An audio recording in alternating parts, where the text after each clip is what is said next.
ദൈവത്തിന്റെ അതിപരിശുദ്ധമായ നാമം വാഴ്ത്തപ്പെടുമാറാകട്ടെ. സർവശക്തിയിലേക്ക് നമ്മുടെ കണ്ണുകളെ ഉയർത്തുവാൻ ഒരിക്കൽ കൂടെ നമ്മുടെ ജീവിതത്തിൽ ലഭിച്ച ഈ ഭാഗ്യ പദവിയെ ഓർത്ത് നമ്മുടെ ദൈവത്തെ നമുക്ക് സ്തുതിക്കാം. പ്രത്യാശയോടെയും വിശ്വാസത്തോടുകൂടിയും ഈ ദിനം നമുക്ക് ആരംഭിക്കാം. യെശയ്യാ പ്രവചനം 54 അധ്യായത്തിന്റെ 7 വാക്യത്തിന്റെ ആദ്യ ഭാഗം. നിനക്ക് വിരോധമായി ഉണ്ടാക്കുന്ന യാതൊരായുധവും ഫലിക്കുകയില്ല. ന്യായാധിപ വിസ്താരത്തിൽ നിനക്ക് വിരോധമായി എഴുന്നേൽക്കുന്ന ഏത് നാവുകളെയും നീ കുറ്റം വിധിക്കും. യഹോവയുടെ ദാസന്മാരുടെ അവകാശവും എന്റെ പക്കൽ നിന്ന് അവർക്ക് ലഭിക്കുന്ന നീതിയും ഇതാകുന്നു എന്ന് യഹോവ അരുളിച്ചെയ്യുന്നു. അതിന്റെ ആദ്യ ഭാഗം ഒന്നുകൂടെ വായിക്കട്ടെ. നിനക്ക് വിരോധമായി ഉണ്ടാക്കുന്ന യാതൊരായുധവും ഫലിക്കയില്ല.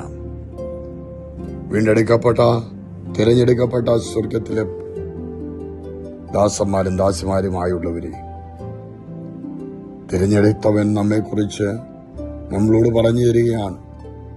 വിരോധമായ ഒത്തിരി ആയുധങ്ങൾ ഈ ഭൂമിയിൽ നമുക്കെതിരായി ഉയർന്നേക്കാം.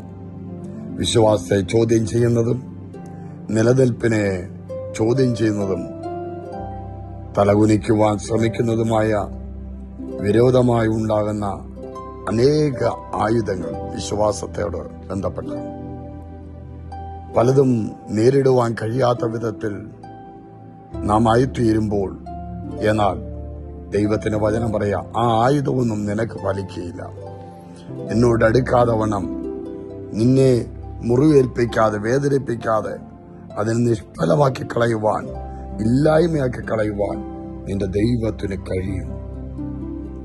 തീർച്ചയായും ആ വചനത്തെ അങ്ങനെയാക്കി ധൈര്യത്തോടൊന്ന് മുറുകെ പിടിച്ചുകൊണ്ട് പറയാം, എനിക്ക് വിരോധമായി എന്റെ ദൈവം എന്നോട് കൂടെയുണ്ടെങ്കിൽ അവൻ എനിക്ക് വേണ്ടി എഴുന്നേൽക്കും.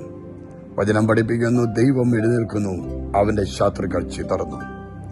എന്റെ ദൈവം എനിക്ക് വേണ്ടി എഴുന്നേൽക്കുമ്പോൾ എന്റെ ശത്രുക്കൾ ചിതറും. ആ ആയുധങ്ങളും അവനുണ്ടാക്കുന്ന ആയുധങ്ങളും ചിതറിപ്പോകും. വിശ്വാസത്തോടും പ്രത്യാശയോടും കൂടി കൈക്കൊള്ളാൻ പ്രതീക്ഷയോടുകൂടി ഈ പുകൽക്കാലമായിരിക്കട്ടെ. സർവശക്തനായ ദൈവം ഏവരെയും അനുഗ്രഹിക്കുമാറാകട്ടെ. ആമേൻ.